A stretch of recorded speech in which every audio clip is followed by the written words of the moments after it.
কালকের ঘটনাটা শোনার পর থেকে মনটা খুবই খারাপ যে মানুষ এখন কতটাই সময়ের কাছে তুচ্ছ। মানে এই মাত্র আছে, এই মাত্র নেই। কীরকম অবাক কাণ্ড না?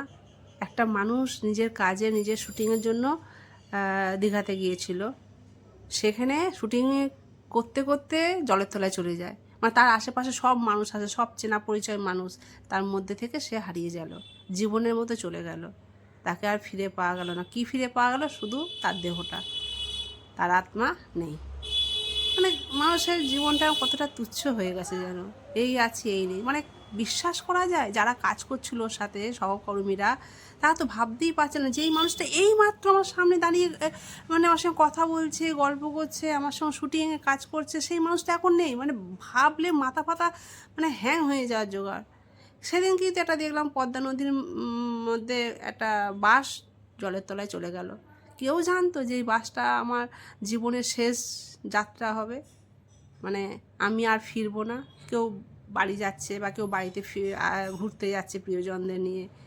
কোনো বাচ্চা দেখছি তার মায়ের জন্য চিৎকার করছে, বাচ্চাটা কোনো ক্রমে বেঁচে গেছে, মাটা জলে ভেসে গেছে, জলে বাসের মধ্যে আটকে গেছে। কী সাংঘাতিক সব কথা ঘটনাগুলো হয়, মানে মেনে নেওয়া যায় না। রাহুলের যখন ওই সিনেমাটা হয়, আর একটা কি মানে কতটা মিল দুজনের মধ্যে, মানে গায়ক আর নায়ক একইভাবে জলের তলায় চলে গেল। যে গানটা আমাদের একটা সময় এত হিট গান ছিল, পিয়ারে পিয়ারে, মানে এই গানটা আমাদের একটা জীবনে, মানে আমরা আমাদের সময় একটা মানে একটা অন্যরকম ফিলিংস এই গানটা। সেই গানটার সুরটা কত সুন্দর, গানের কথা কত সুন্দর। একটা ওই সময় ওই বইটা প্রচণ্ড হিট হয়েছিল, পিয়ারে পিয়ারে গানটা। মানে সবাই বইটা মনে হয় দেখেছে, আর বইটা একটা অন্যরকম একটা অনুভূতি ছিল। সেই বইটার নায়ক গায়ক একইভাবে, মানে এরাও হয়, এরকমও হয় যে গায়ক আর নায়ক একইভাবে মারা গেলেন, সেই জলের তলায় জলে ভেসে গেলেন।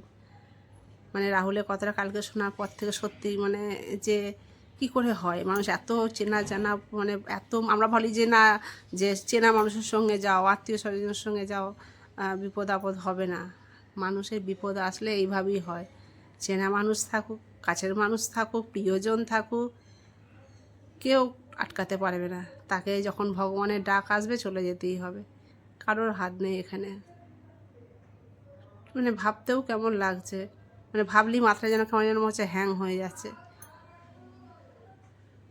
যে মানুষের এই আছে এই নেই।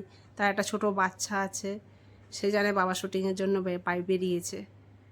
কী অবস্থা, ভাবলেও কেমন লাগছে না? আমি মানে বুঝতে প্রথমে জানতাম না, তো উনি ওরকম হয়েছে খেয়ালও করিনি। মানে মানে ফেসবুকে সেইভাবে আমি সন্ধ্যে থেকে অত অ্যাক্টিভ ছিলাম না। গিয়েছিলাম একটু গীতা পাঠ হচ্ছিলো, একটা মন্দিরে গিয়েছিলাম, তো এসে একজনের লাইভে গিয়েছিলাম, তো সেখানে আমি অ্যাড হয়েছিলাম। সেখানে বলছে যে রাহুল ব্যানার্জি এরম এরম হয়েছে। তো আমি প্রথমে বুঝতে পারিনি কোন রাহুল ব্যানার্জি, তখন বললো যে ওই সিনেমার ওই। আচ্ছা আচ্ছা আচ্ছা, ওই রাহুল। শুনে তখনই মনটা ভীষণ খারাপ হয়ে গেল। মানে মানুষের জীবনের কোনো গ্যারান্টি নেই। সবসময় ভালো থাকো, সুস্থ থাকো, ভগবানের নাম নিয়ে থাকো, যেটুকু কর্ম করে যাও ভালো কর্ম করে যাও। আর কি বলবো, কারণ আমাদের যখন তখন কোথায় কী হবে আমরা 1 সেকেন্ড 2 সেকেন্ড আগেও জানি না যে 1-2 সেকেন্ড পর আমার কী হতে চলেছে। কিছু বলার নেই আর। তো আজকের ভিডিওটা এখানেই শেষ করছি এবং তার আত্মার শান্তি কামনা করি। সে ভালো ভগবানের আশীর্বাদে ভালো জায়গায় জন্ম নিক, এটুকুই কামনা করি। জয় রাধে, হরে কৃষ্ণ।